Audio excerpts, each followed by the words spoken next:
श्राप? कैसा श्राप? और किसने दिया हमारे मारुति को श्राप?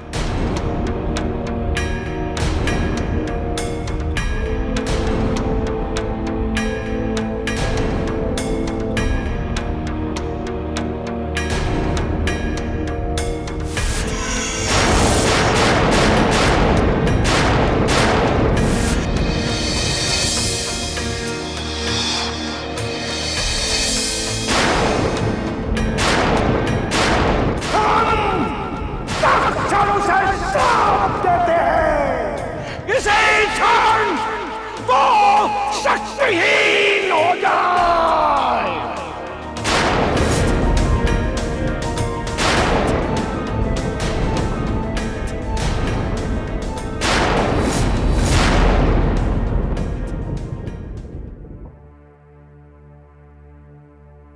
आप दुखी मत होइए नाना जी। सृष्टि में जो भी घटित होता है उसके पक्ष में कोई न कोई कारण अवश्य होता है।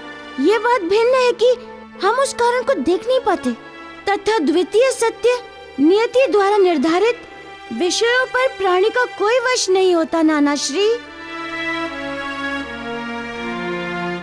हमें इस समय ये दुखदाई तो अवश्य लग रहा है, परंतु हो सकता है कि आगे भविष्य में ये वरदान सिद्ध हो, सुखदाई हो। ईश्वर करे ऐसा ही हो पुत्र, ऐसा ही हो।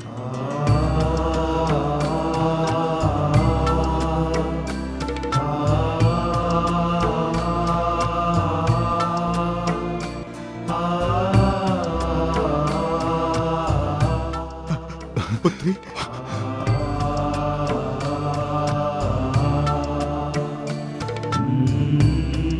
मैं आपका दुख समझता हूँ माँ। भ्राताश्री, आज आपको अत्यधिक आनंद आएगा इस धनुष बाण को चलाने में।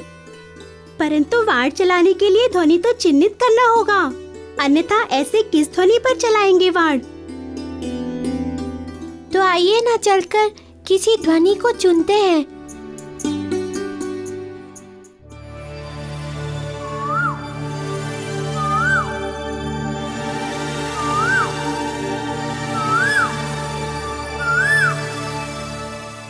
ये जो दूर से ध्वनि सुनाई दे रही है ना, इस पर चलाते हैं वाण। नहीं नहीं, ऐसे नहीं, कहीं कुछ हो गया तो? अरे ये शब्द भेदी बाण है, इसे चलाने के लिए ध्वनि का होना अनिवार्य है। परंतु सर्वप्रथम प्रत्यंचा तो चढ़ा लीजिए भ्राताश्री।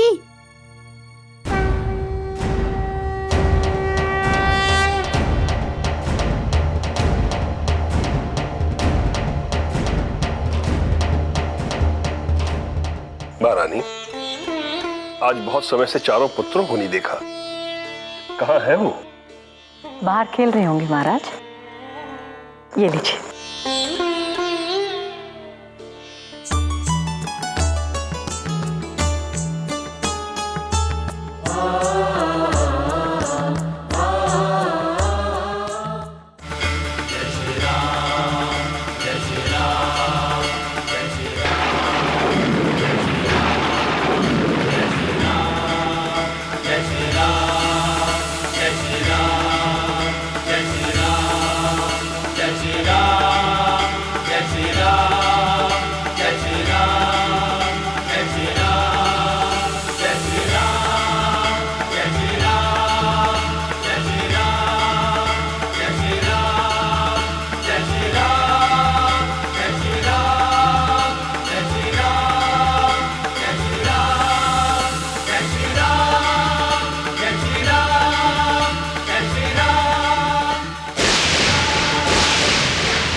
किसने चढ़ाई शब्द भेदी बाण की प्रत्यंचा?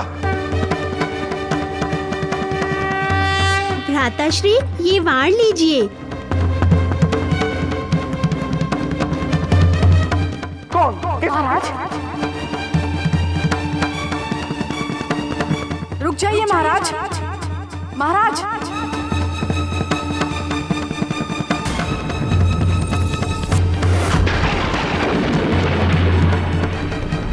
रुक जाइए महाराज। महाराज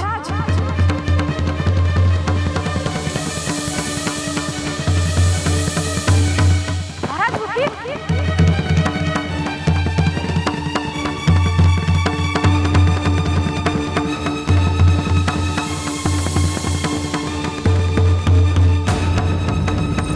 रुक जाओ राम, रुक जाओ, रुक जाओ, रुक जाओ।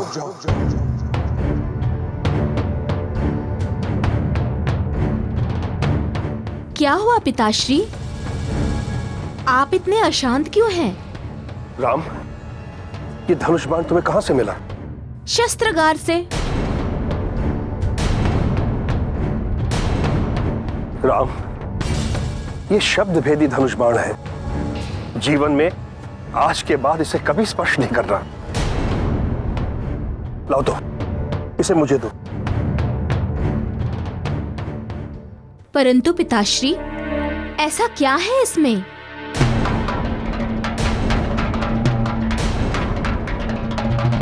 राम, बस पुत्र, मात्र ये ध्यान रहे कि आज के पश्चात तुम इस धनुष बाण के विषय में कभी नहीं सोचोगे। केवल इतना जान लो पुत्र कि ये तुम्हारे पिता के जीवन का कलंक है। तुम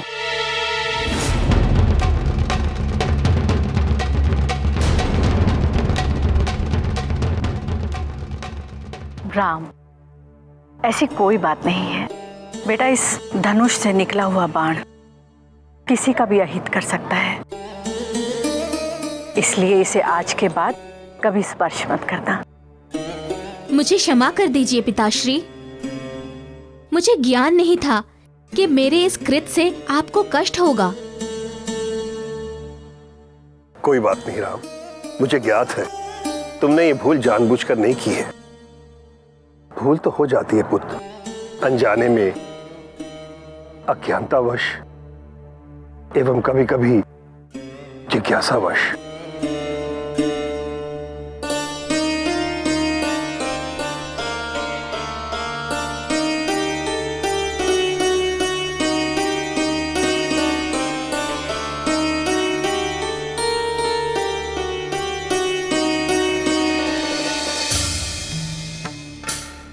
ऐसा प्रतीत होता है इस तथ्य के पीछे कदाचित गहरी एवं गंभीर बात है, जो पिताश्री के मुख से निकलते निकलते रुक गई।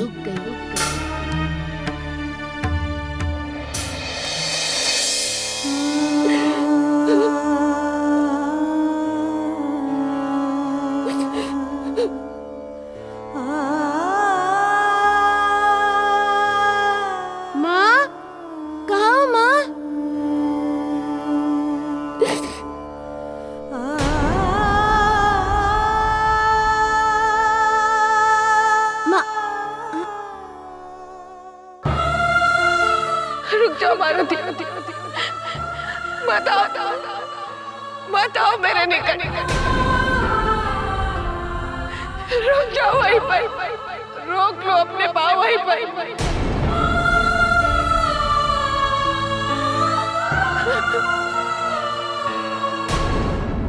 ये मुझे कैसा आदेश दे रही हो माते?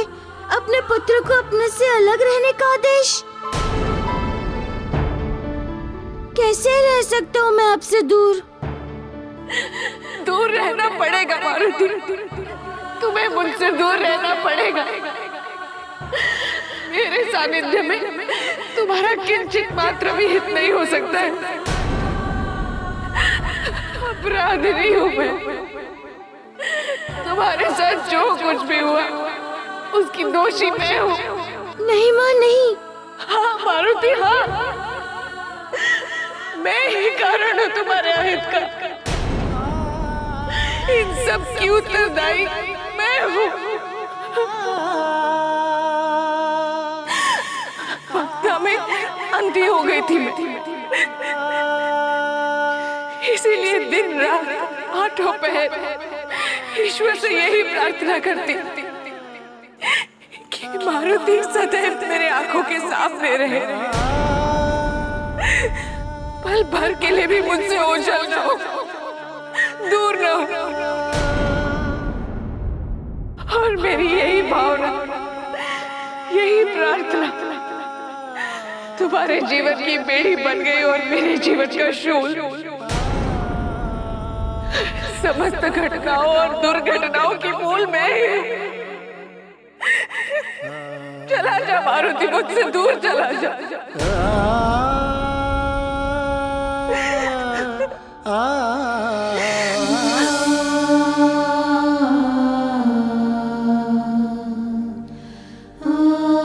मार डालूंगी मैं अपनी ममता को, हत्या कर दूंगी अपनी ममता को, कि मैं अपनी ममता को तुम्हारे मार्ग का रोड़ा बनने नहीं दूंगी। अपनी ममता को तुम्हारी शिक्षा और ज्ञान का बाधक नहीं बनने दूंगी। दूर चला जा मुझसे मारुति।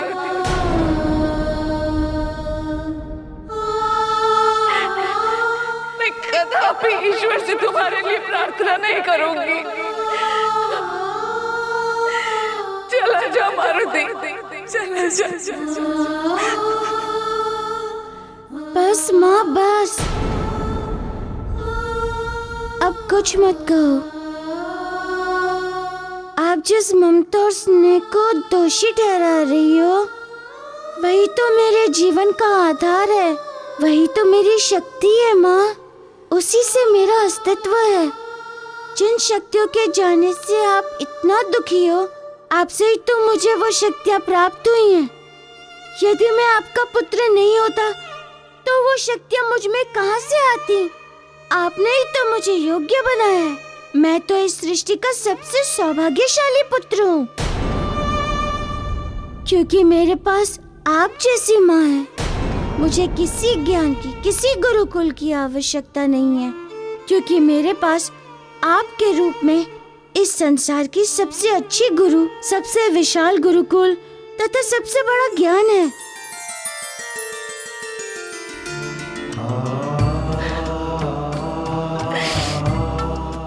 तुमने मेरे सारे भ्रम मिटा दिए मारुति। पर्वत समान बोझ को मेरी आत्मा से हटाकर मुझे मुक्त कर दी। तुम्हें अपने जीवन में पाकर मैं मुक्त हो गई मारुति। धन्य हो गई, धन्य हो गई मारुति।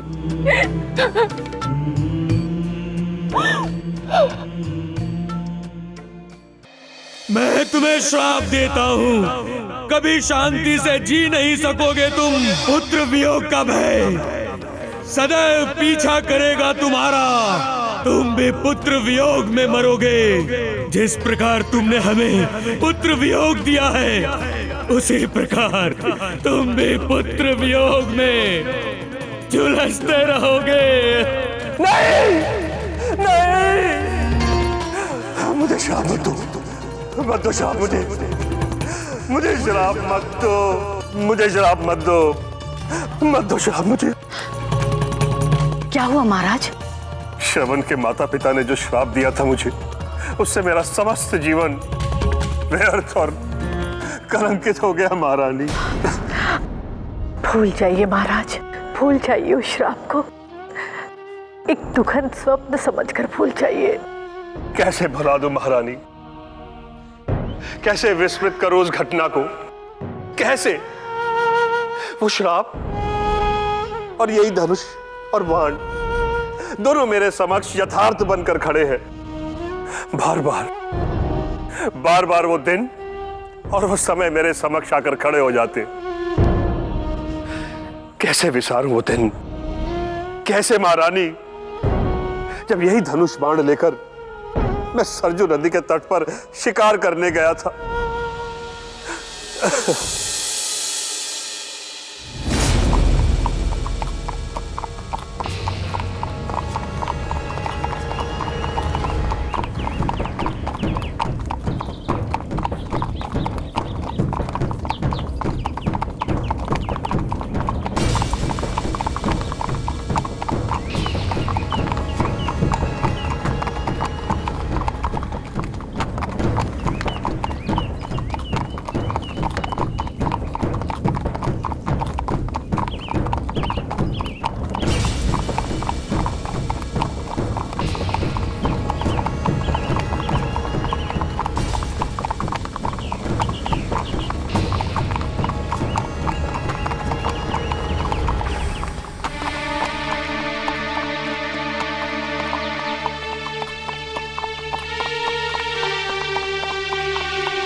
सुमन जी। जी महाराज। अब आप सेना सहित यहीं रुकिए, अन्यथा हम शिकार नहीं कर पाएंगे। परंतु महाराज, आपके साथ किसी न किसी का होना अति आवश्यक है। तो है ना मेरे साथ ये शब्द भेदी धनुष बाण। अब आप लोग चिंता मुक्त होकर विश्राम कीजिए। हम आखेट से ऐसा शिकार लेकर आएंगे कि आप सब प्रसन्न और संतुष्ट हो जाएंगे।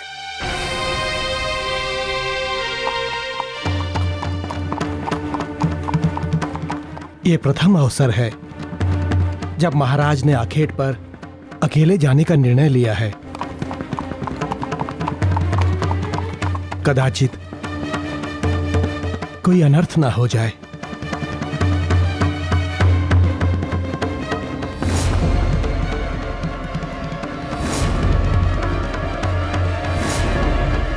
मानव पदचिन्ह, आश्चर्य है,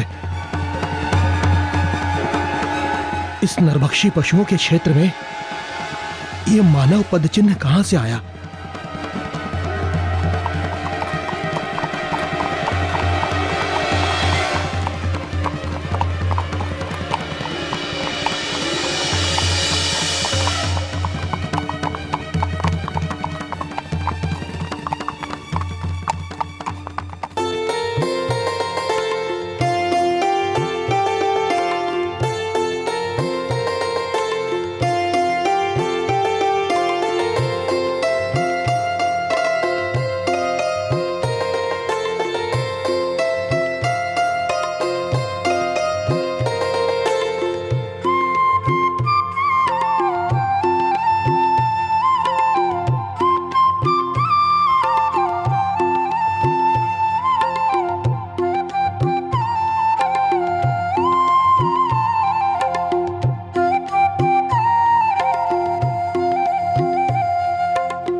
पुत्र श्रवण। जी माँ। अभी हम कौन सी नगरी में हैं? राजा दशरथ की नगरी में हैं माँ। सुना है वे बहुत ही प्रतापी एवं दानी राजा हैं। पुत्र। जी पिताजी। उनका कुल ज्ञात है तुम्हें? जी पिताजी, उनका कुल रघुकुल है। उसी कुल के वही रघु जिन्होंने अपने गुरु को दिए वचन के निर्वाहन हेतु स्वयं को सिंह के समक्ष अर्पित करने के लिए तत्पर हो गए थे। जी। ईश्वर उनका मंगल करे।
पुत्र।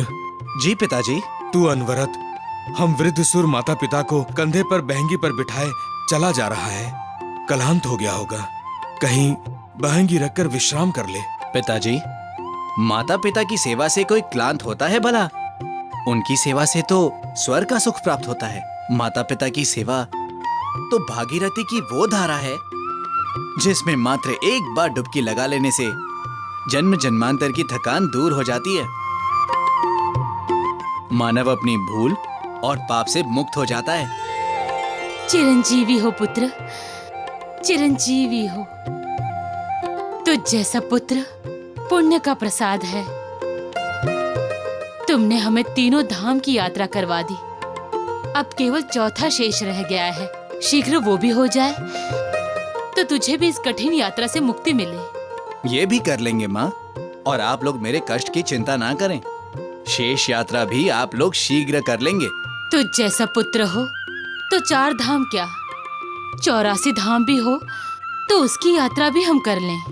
यदि वश में हो तो इस संसार की कोई भी धाम शेष न रहने दूं, समस्त धामों की यात्रा करवा दूं, और फिर भले ही आप लोगों की सेवा में मेरा पूरा जीवन ही क्यों ना शेष हो जाए। ऐसी अशुभ वाणी नहीं बोलते पुत्र। तू सहस्त्र वर्ष जिए, तुम्हारी आयु में हमारी आयु भी जुड़ जाए। आप लोगों के बिना मेरे लिए सहस्त्र भी शून्य है माँ। आप लोग हैं तभी तो मेरे पुत्र होने की सार्थकता है। तुम्हारी सार्थकता युगों युगों तक रहेगी पुत्र।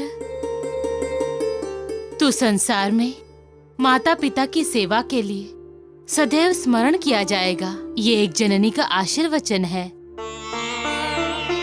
पूरी सृष्टि में तुम्हारा उदाहरण दिया जाएगा कि पुत्र हो तो श्रवण कुमार जैसा हो। मैं तो कहूंगा कि जननी हो तो आप जैसी हो। पुत्र। जी पिताजी। प्यास की अनुभूति हो रही है। प्यास की अनुभूति हो रही है? हाँ, कहीं पास में जल मिलेगा क्या? आपने पहले क्यों नहीं बताया पिताजी? और माँ ने भी नहीं बताया कि उन्हें जल की आवश्यकता है। जल के स्थान पर तेरे शब्दों के रस से कंठ एवं हृदय ऐसे ही तर हो रहे थे। मुझे तो प्यास की अनुभूति हुई ही नहीं। मैं अभी जल लेकर के आता हूँ। पुत्र, जल लाने में अधिक विलंब तो नहीं होगा ना? बस निकट में ही सरयू नदी है, आप लोग यहीं रुकिए, मैं अभी जल लेकर के आता हूँ। विलंब मत करना, शीघ्र ही जल लेकर आना। जी माँ।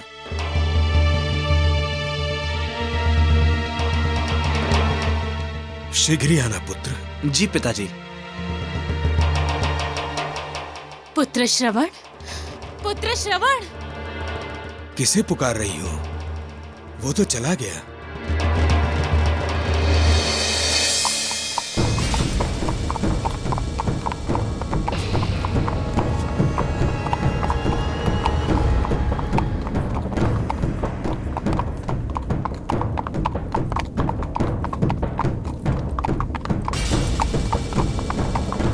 आज इस कांतार में ना तो कोई चित्रक दिख रहा है एवं ना ही किसी पशु के होने का बच्चा सुनाई दे रहा है। ना जाने आज के दिन का मुहूर्त कैसा है।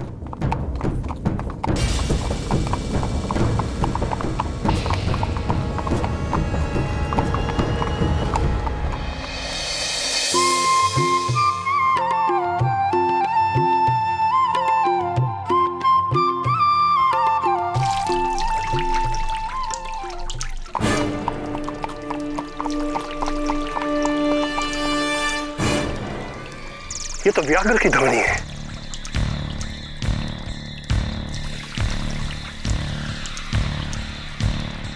ऐसा प्रतीत होता है कि उस सरयू नदी के जल से अपनी प्यास तृप्त कर रहा है। आखेट का यही उचित अवसर है।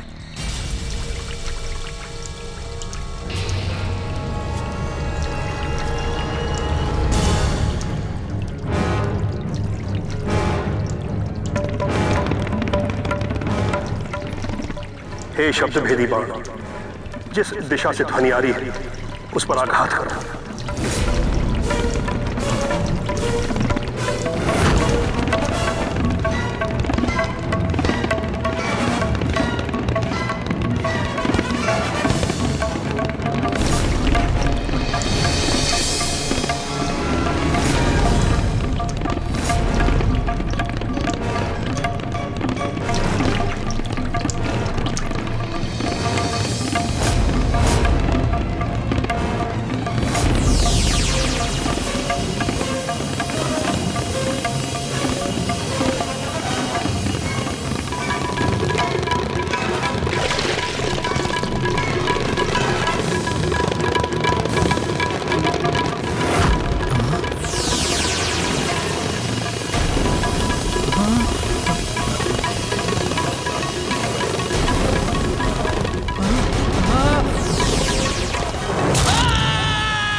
ये तो किसी मानव की चीत्कार है।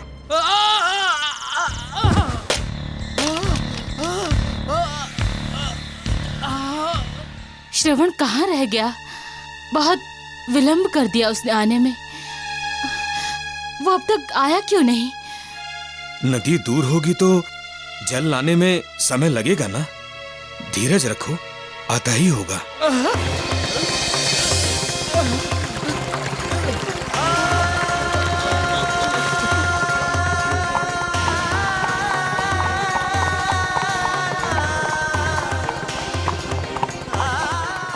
किसने बाण चढ़ाया? किसने आघात किया है मुझ पर? अब मैं अपने वृद्ध माता पिता के पास कैसे जाऊं? कैसे उन्हें जल पिलाऊं? कैसे उनकी प्यास तृप्त करूं? कोई है कोई इस निर्जन स्थान पर जो मेरी पुकार सुन सके? कोई है?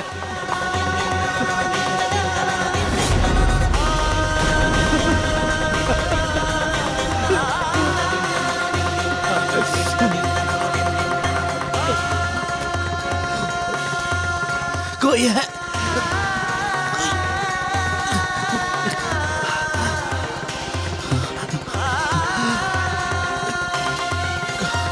भाई, कौन हो तुम? मेरा नाम श्रवण कुमार है। मैं यहाँ नदी के तट पर अपने अंधे माता पिता के लिए जल लेने आया था, परंतु पता नहीं किसने मुझ पर बाण चला दिया।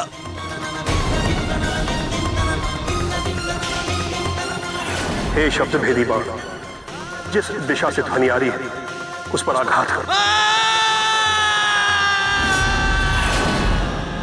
अब मैं उनके पास कैसे जाऊं? वो प्यासे हैं। मेरी जल लेकर लौटने की प्रतीक्षा में होंगे। कैसे उनकी प्यास बुझाऊं? तुम बिल्कुल चिंता मत करो, तुम्हें कुछ नहीं होगा।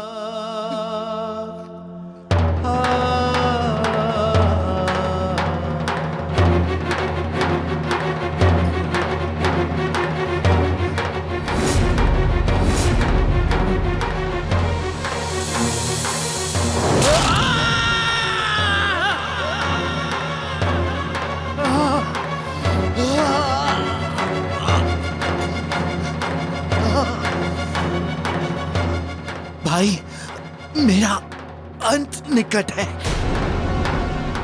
परंतु मुझे अपनी चिंता नहीं है। मुझे चिंता है तो अपने प्यासे माँ बाप की, जो ना तो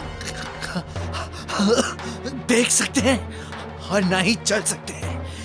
वो असहाय वन में प्यास से बैठे हैं। तुम उनके पास जाओ, थोड़ा सा जल पिला दो। इतना उपकार कर तो मुझ पर।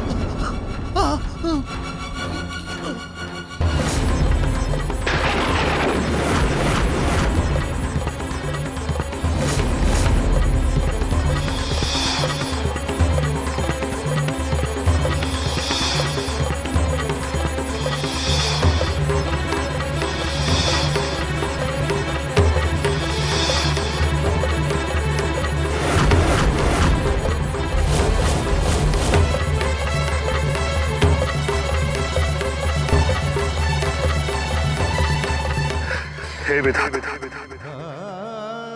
ये कैसा अनर्थ हो गया मेरे हाथों। कैसा अनर्थ हो गया, कैसा अनर्थ हो। पता नहीं क्यों मेरा मन अनहोनी की आशंका से भयभीत हो रहा है। तुम अनावश्यक शंकालु हो रही हो। हमारे पुत्र ने कितने कष्टों से हमें 3 धाम की यात्रा कराई है। भला उसे क्या हो सकता है? फिर उसे इतना विलंब क्यों हो रहा है स्वामी?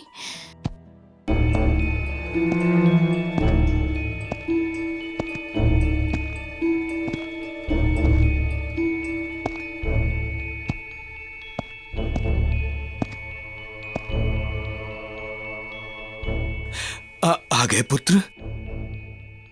किंचित तुम्हें जल लाने हेतु बहुत दूर जाना पड़ गया। आओ पुत्र, प्यास से कंठ सूखा जा रहा है, शीघ्र ही हमें जल पिला दो। ये किसके पदचाप है?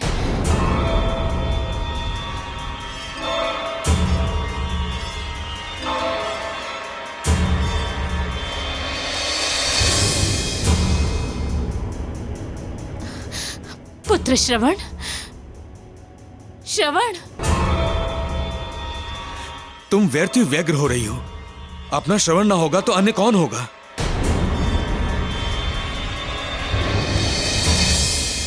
आओ पुत्र, जल पिलाओ। हमारा श्रवण हमारे प्रश्नों के उत्तर क्यों नहीं दे रहा है? वो मौन क्यों हो गया है? श्रवण, तुम्हारी वाणी को क्या हो गया है?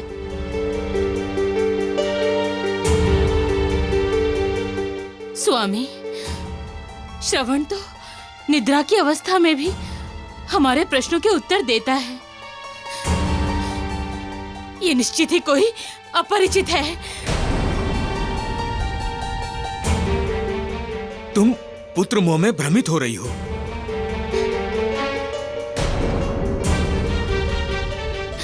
नहीं, मैं उसकी जननी हूँ। भले ही मेरी दृष्टि नहीं है, परंतु मैं उसके अस्तित्व को उसके पद चिन्हों से और उसके श्वासों की अनुभूति से पहचान सकती हूँ। कौन हो तुम? बोलो, कौन हो तुम?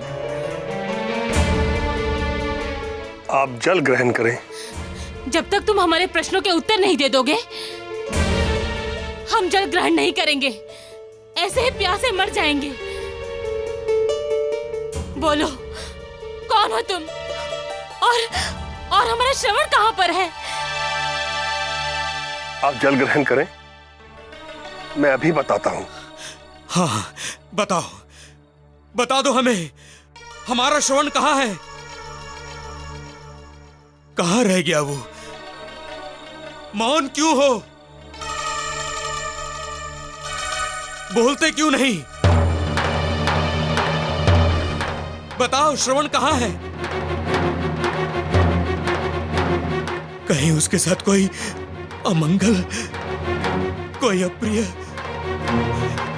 मौन क्यों हो? बोलो, बताओ, कहाँ है श्रवण?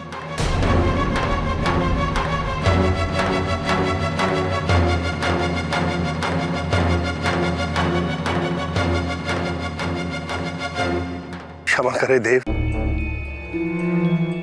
आपका पुत्र अब इस नश्वर संसार में नहीं है। मेरे ही हाथों आपके पुत्र की हत्या हो गई। मेरे ही हाथों आपके पुत्र की हत्या हो गई।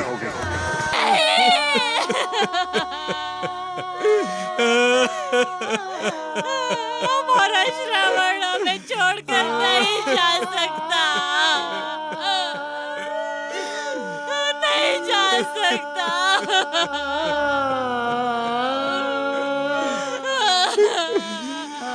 हे श्रवण, यह अनर्थ कैसे हो गया? जानबूझकर नहीं हुआ देव, अनजाने में मेरे हाथों ये अनर्थ हो गया।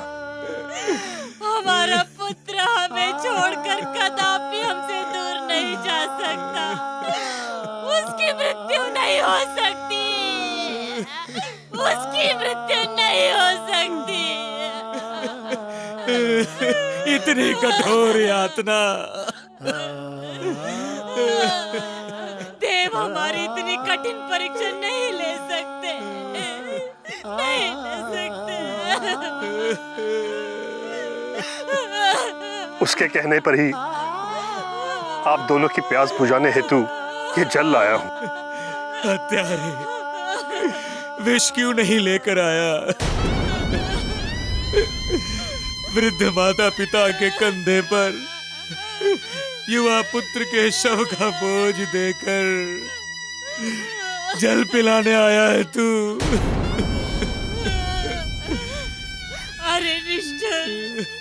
निर्दयी,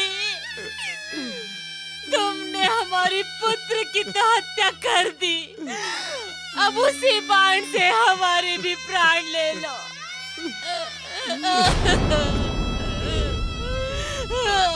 पुत्र से पृथक होकर कैसे जी पाएंगे हम? तुमने तो हमारा संसार ही उजाड़ दिया।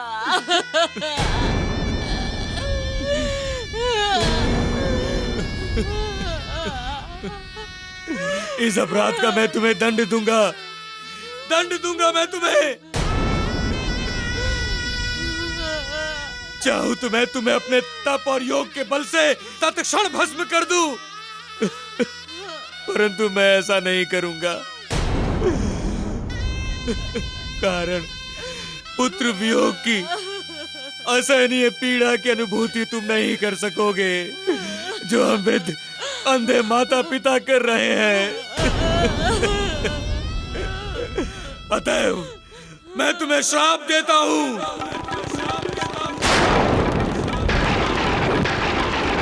मैं तुम्हें श्राप देता हूं। तू कभी शांति से जी नहीं सकेगा। तुम्हारी मृत्यु भी पुत्र वियोग में होगी।